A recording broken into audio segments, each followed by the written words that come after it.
वृत्रासुर की शानदार मौत। शुकदेव गोस्वामी ने कहा, अपने शरीर को त्यागने की इच्छा रखते हुए वृत्रासुर ने युद्ध में मृत्यु को जीत के लिए बेहतर माना।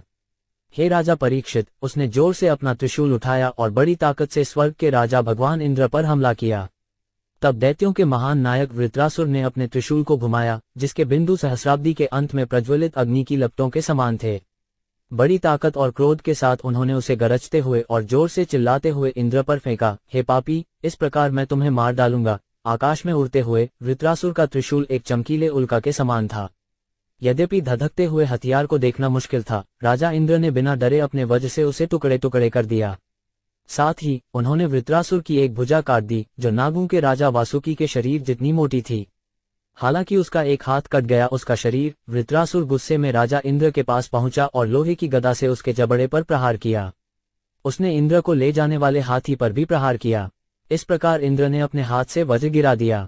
देवताओं, राक्षसों, चारणों और सिद्धों जैसे विभिन्न ग्रहों के निवासियों ने वृत्रासुर के कार्य की प्रशंसा की, लेकिन जब उन्होंने देखा कि इंद्र बड़े खतरे में हैं, तो उन्होंने विलाप किया, काश अपने शत्रु की उपस्थिति में अपने हाथ से वज्र गिरा देने के बाद इंद्र व्यवहारिक रूप से हार गए और बहुत शर्मिंदा हुए।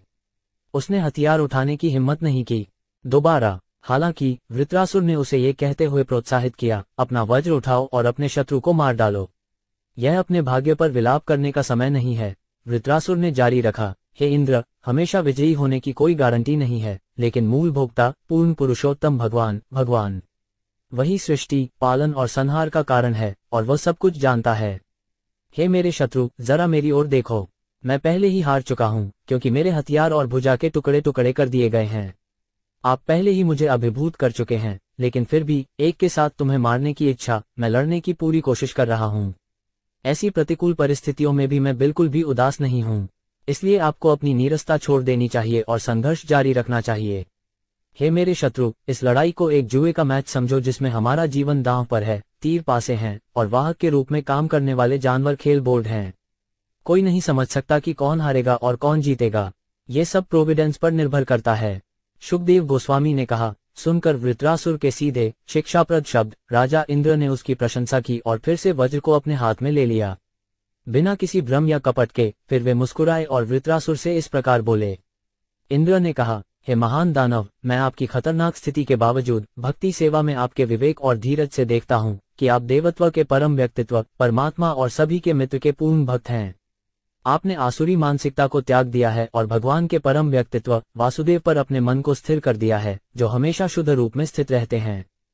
अच्छाई। श्री शुकदेव गोस्वामी ने कहा, वृत्रासुर और राजा इंद्र ने युद्ध के मैदान में भी भक्ति सेवा के बारे में बात की थी और फिर कर्तव्य के रूप में वे फिर से लड़ने लगे।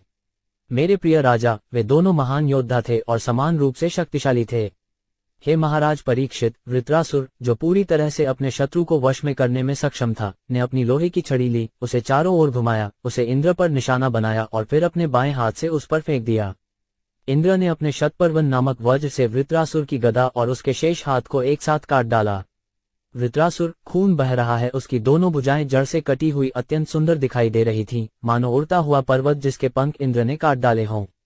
वृत्रासुर शारीरिक शक्ति और प्रभाव में बहुत शक्तिशाली था। उसने अपना निचला जबड़ा जमीन पर और ऊपर का जबड़ा आसमान में रखा। उसका मुंह आकाश के समान बहुत गहरा हो गया और उसकी जीभ एक बड़े सर्प के समान हो गई। अपने भयानक मृत्यु सदृश दांतों से ऐसा प्रतीत होता था कि वह संपूर्ण ब्रह्मांड को भस्म करने का प्रयास कर रहा है। इस प्रकार विशाल शरीर धारण करके महान राक्षस वृत्रासुर ने पहाड़ों को भी हिला दिया और उसकी सतह को कुचलना शुरू कर दिया अपने पैरों से पृथ्वी, मानो वह हिमालय घूम रहा हो। वो इंद्र के सामने आया और उसे और उसके वाहक ऐरावत को निगल लिया, जैसे एक बड़ा अजगर एक हाथी को निगल सकता है। जब देवताओं, ब्रह्मा, अन्य प्रजापतियों और अन्य महान संत व्यक्तियों के साथ ने देखा कि राक्षस द्वारा इंद्र को निगल लिया गया था, तो वे बहुत उदास हो गए। काश, उन्होंने विलाप किया, कितनी विपत्ति है, क्या विपत्ति है। नारायण का सुरक्षात्मक कवच जो इंद्र के पास था, स्वयं नारायण के समान था, भगवान देवत्व उस कवच द्वारा संरक्षित और अपनी स्वयं की रहस्यमय शक्ति द्वारा राजा इंद्र, हालांकि वृत्रासुर द्वारा निगल लिया गया था, राक्षस के पेट के भीतर नहीं मरा। अपने वज्र से राजा इंद्र, जो कि अत्यंत शक्तिशाली भी थे, वृत्रासुर के उदर को छेद कर बाहर आ गए। राक्षस बाला के वध करने वाले इंद्र ने तुरंत वृत्रासुर का सिर काट दिया, जो एक पर्वत की चोटी जितना ऊंचा था।